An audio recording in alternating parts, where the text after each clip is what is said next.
It looks like a city, and in every way except name, it is one, a very sizable city.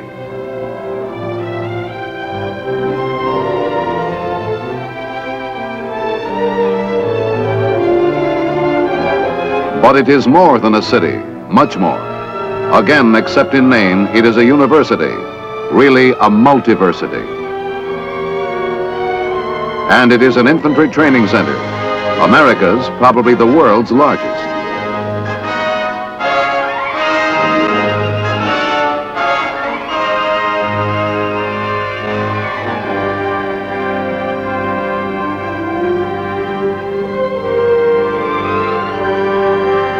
This is Fort Benning, Georgia, the United States Army Infantry Center and home of the Infantry School.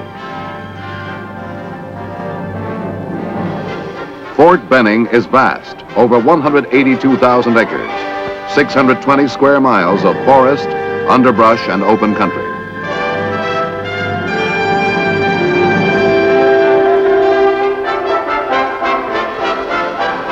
The Chattahoochee River gives it an amphibious dimension for water crossing problems.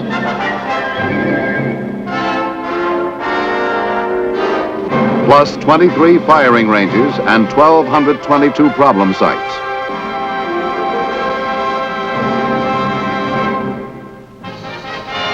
On any working day, its population hovers at the 60,000 mark. 50,000 military and 10,000 civilians.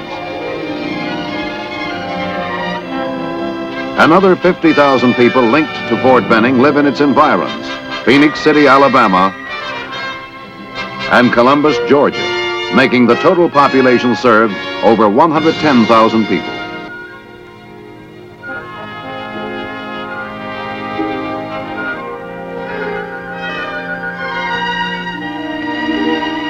Many are the families of active and retired military personnel.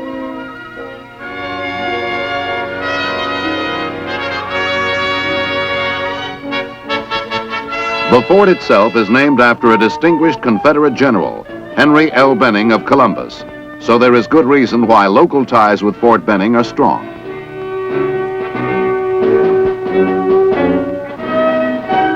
This closeness is actively expressed by a monthly meeting of representatives of Fort Benning, Phoenix City, and Columbus.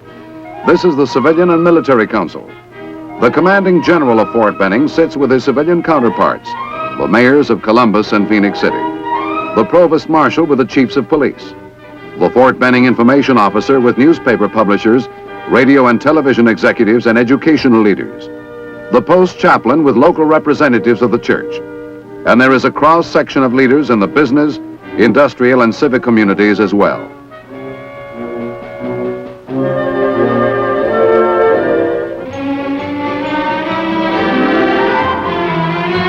Fort Benning moves to a military beat, but there is a strong family heartbeat as well. It shows in its recreational life.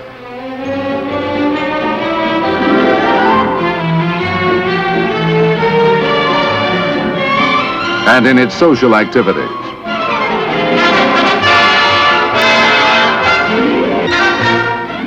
A community feeling makes itself helpful in many ways.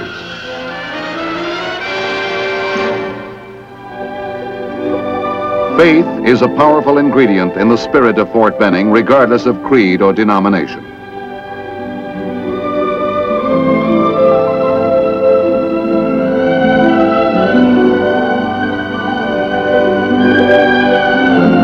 It is particularly meaningful and sustaining to many families that live in the vicinity of Fort Benning. Families of husbands and fathers who serve in a foreign land.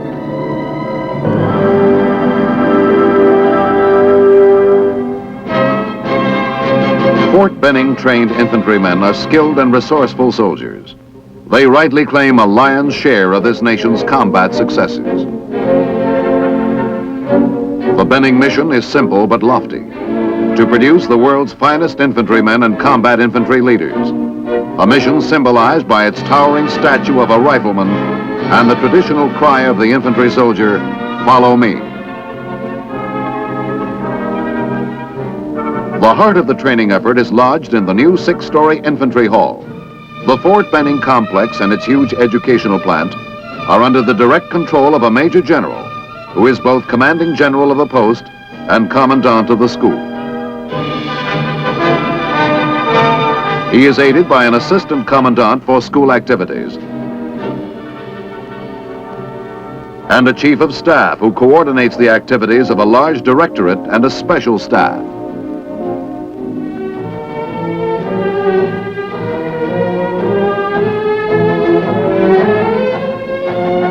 On any given school day, approximately 12,000 officers and men, including students from 57 allied countries, throng corridors and classrooms, with another 2,000 engaged in outside studies. They study a wide-ranging spectrum of subjects, 240 grouped in 27 courses, whose effectiveness is constantly being evaluated by the Director of Instruction and his staff. There is every type of visual aid, including closed-circuit television. 2 TV studios are kept busy turning out video training tapes. All grades are computerized to record and evaluate the progress of the students and the effectiveness of teaching methods. But more important than any computer or teaching device is the human relationship between students and teachers, most of whom are veterans of Vietnam. They are aware that the students, often of senior commissioned rank, have come to learn and are eager to be challenged. This huge, complex teaching program produces over 56,000 highly trained infantry specialists and leaders each year.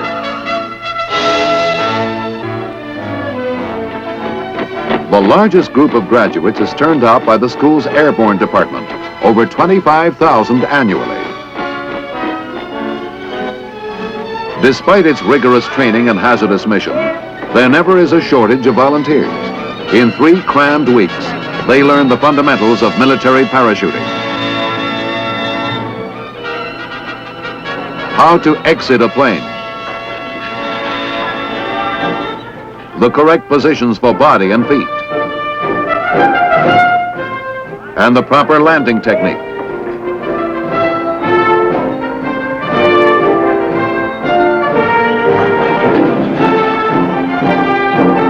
A high point, literally, is the jump from the 250-foot tower, where the student has the experience of controlling a parachute during an actual descent.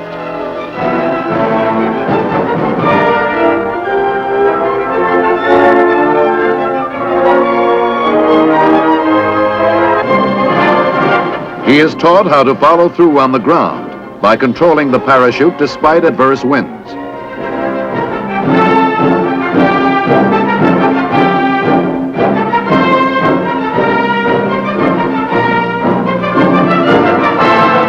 In the final week, the student must make 5 jumps to qualify. On the last jump, he carries a full combat load. There is tension in the jump plane, but training, conditioning, and the presence of an experienced jump master calms the students.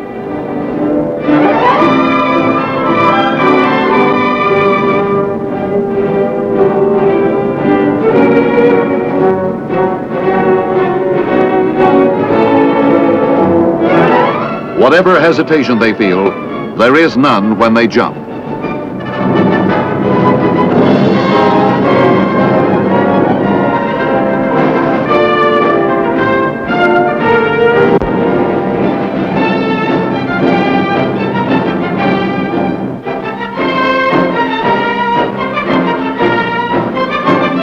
It is a memorable moment for each newborn paratrooper. He has proved himself to be a superb embodiment of the spirit of Fort Benning.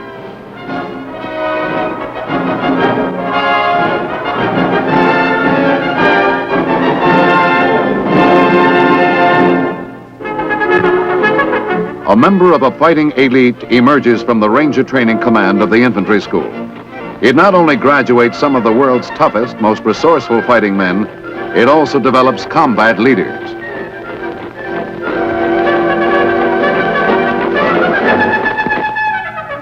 They are capable of operating for an extended period over any type of terrain in either a conventional or counter-guerrilla environment. The training is deliberately severe and challenging in order to toughen the Ranger's body and mind.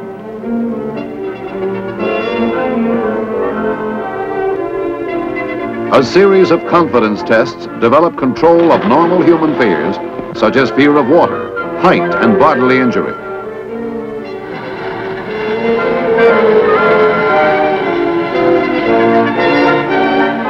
Engineers estimate the trainee hits the water with an impact of 50 miles an hour. Hand-to-hand combat teaches him aggressiveness and confidence in his ability to defend himself with his hands and feet. He learns a basic lesson for the Ranger: how to kill silently.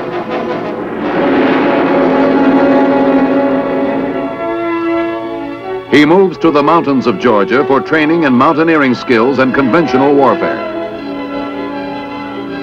He becomes adept at handling rope, using it to scamper up and down sheer walls with ease.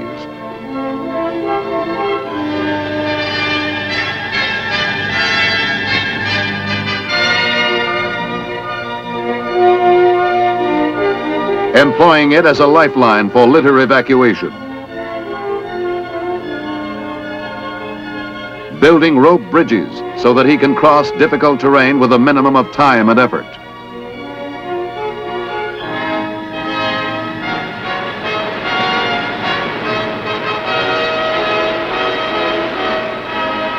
The emphasis is on patrols, day and night, of exhausting length and intensity.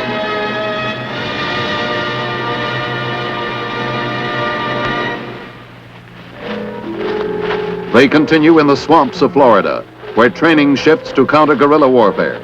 This part of the course teaches the Ranger to operate in thick underbrush and in water. The hunger, fatigue, sleeplessness, and other hardships he must endure often exceed those he will have in combat.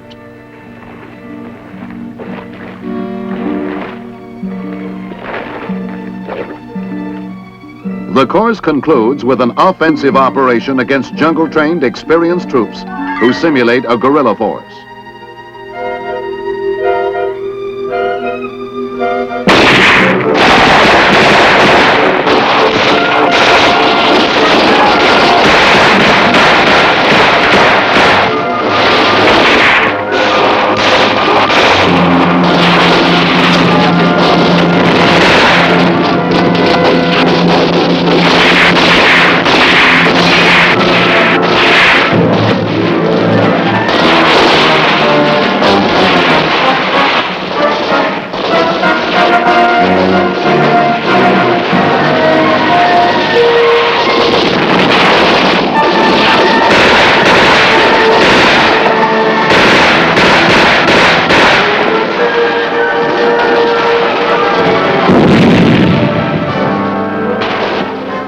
Superbly trained, daring, and resourceful, it is no wonder the Ranger was given the accolade of the Army's ultimate soldier.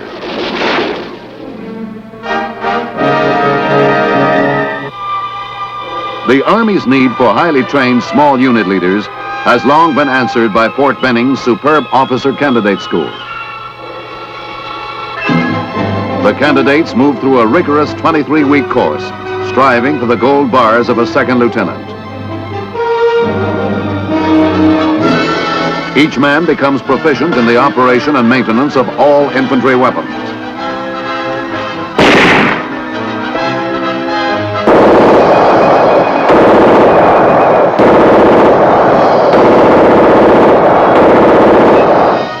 Most important, he learns how to handle troops in combat.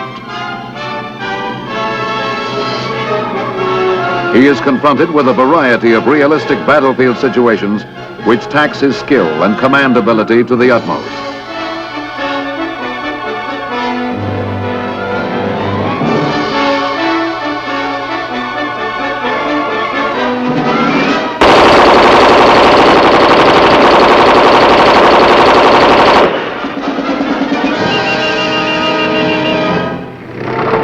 The grueling months of training are climaxed by the most strenuous exercise of all.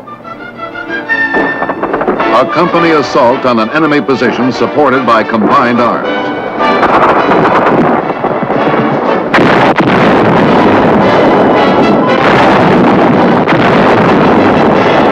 During the exercise, each candidate rotates through different command positions in the squad, platoon, and company.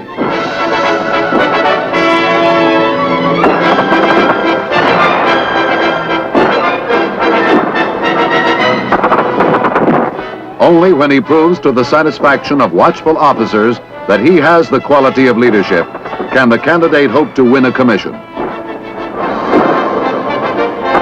This is only a part of the immense and complex training effort carried on by the infantry school.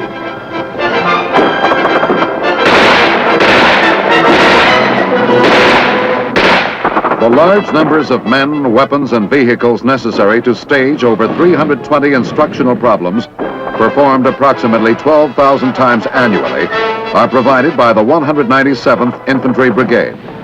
This brigade is the world's largest, over 7,000 men strong.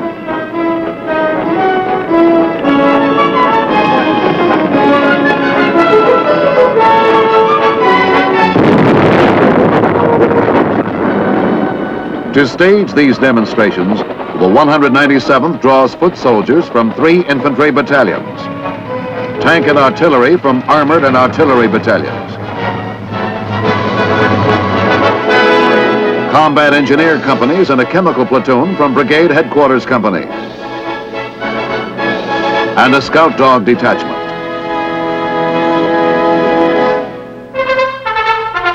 Every skilled infantryman and infantry leader was once a beginner, and these recruits are raw beginners indeed. Every week, nearly 900 inductees enter Fort Benning's Infantry Training Center to receive 8 weeks of basic combat training.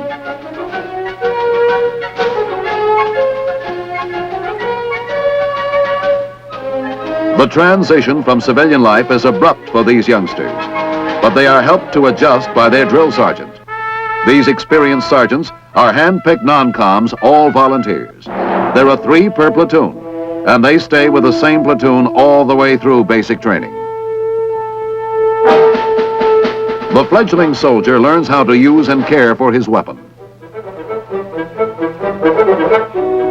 He learns the ways of the Army and is toughened mentally and physically for rough bodily contact by training exercises like the use of the pugil stick. In 8 fast-moving weeks, the awkward rookie has taken on considerable polish and self-confidence. He has become imbued with the spirit of the infantry. He is now ready for advanced individual training as an infantryman or schooling as a technician.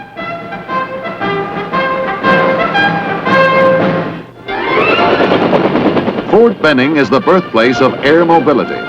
The large numbers of helicopters and crews required for training in this type of warfare are provided by an aviation group, one of the largest tactical Army aviation organizations in the United States.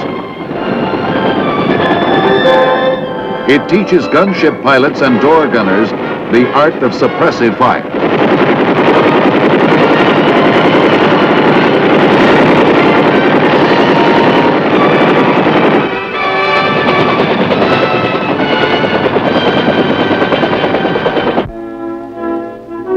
It also conducts a variety of transitional training programs for helicopter crews and gives aviation mechanics the maintenance skills for direct and general support. Entirely separate from the aviation group is the Lawson Army Aviation Command. It is primarily a service and support operation for the Infantry Center.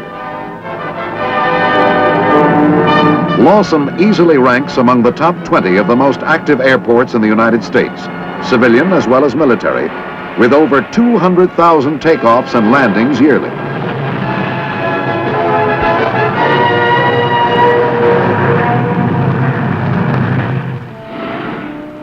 Thus, in many ways, Fort Benning operates as a major and very active metropolitan area, self-sustaining to an extraordinary degree. Like any large city, it must have a large number of municipal services to keep it running smoothly. These are provided by personnel of the Center Troop Command, which includes a Women's Army Corps detachment.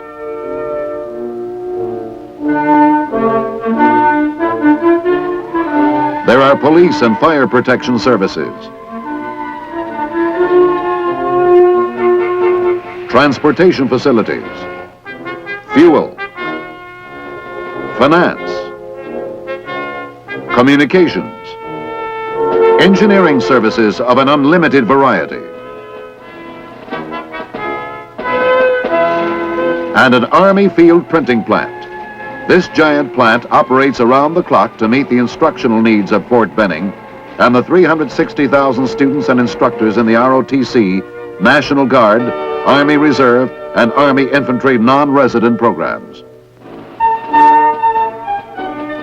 One of Fort Benning's most vital installations is Martin Army Hospital, a modern 9-story structure.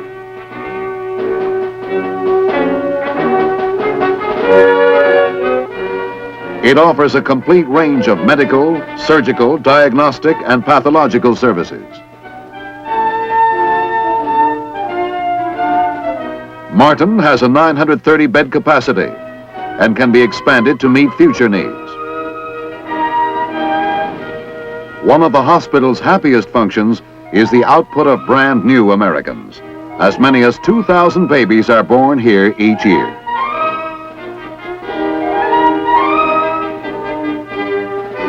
Hardly less impressive in size and specialization is the Army Dental Clinic. Its dispensaries and laboratories provide a complete range of dental services.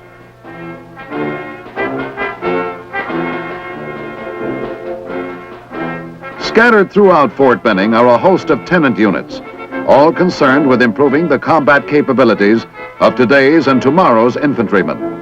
Among them are the Infantry Board, which tests and evaluates newly developed weapons and equipment.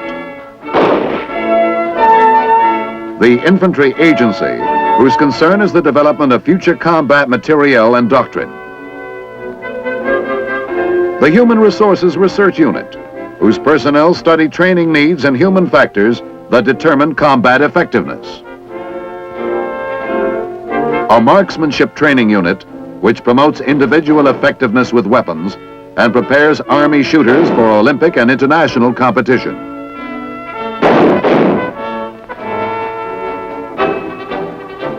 Fort Benning is huge and marvelously complex in its varied activities, but its spirit is not to be found in its massive educational plant or in its overwhelming statistics. Its spirit is alive, vibrant, warming the blood of the fighting men who train there.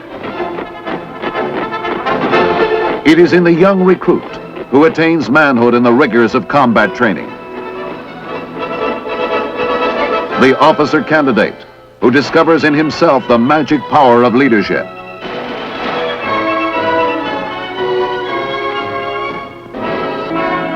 The ranger who makes the wilderness his home.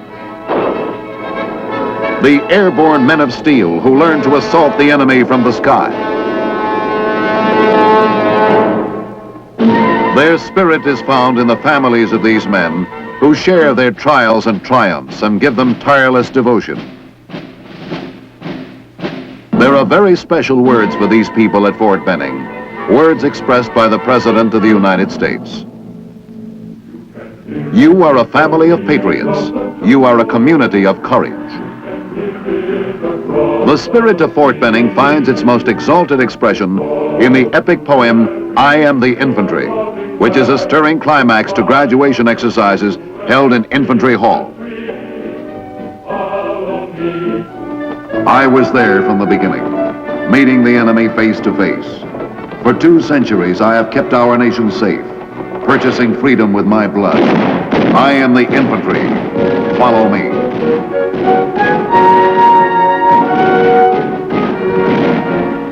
From Bull Run to Appomattox, I fought and bled. Both blue and white were my colors then. 2 masters I served and united them strong. Proved that this nation could right a wrong and long endure. I am the infantry. Follow me.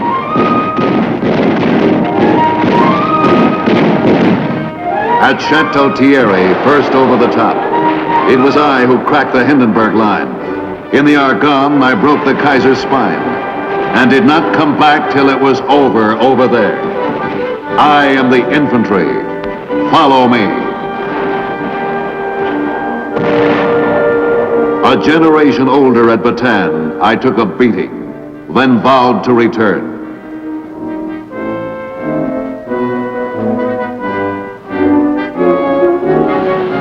I invaded Tunisia on the African shore.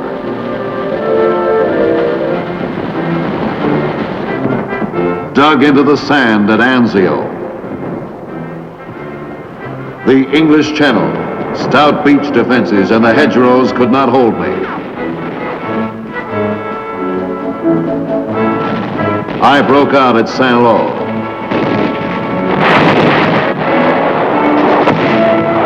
Unbent the bulge, bolted the Rhine, and stormed into the Nazi heartland. Hitler's dream and the Third Reich were dead.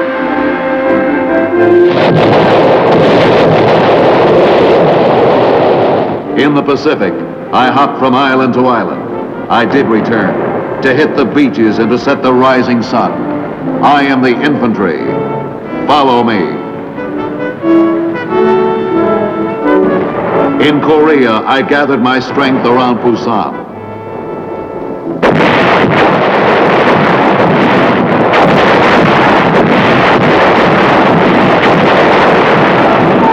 Drove across the frozen Han, outflanked the Reds at Incheon, and marched to the Yalu. Follow me. My bayonet and the wings of power keeps the peace worldwide. My allies in the mountains and forests, in the jungles and rice paddies. I teach, I aid, I lead. Follow me. Where brave men fight, there fight I in freedom's cause. From Concord Bridge to Heartbreak Ridge, from the Arctic to the Mekong. The queen of battle, always ready, then, now, and forever. I am the infantry. Follow me. Follow me.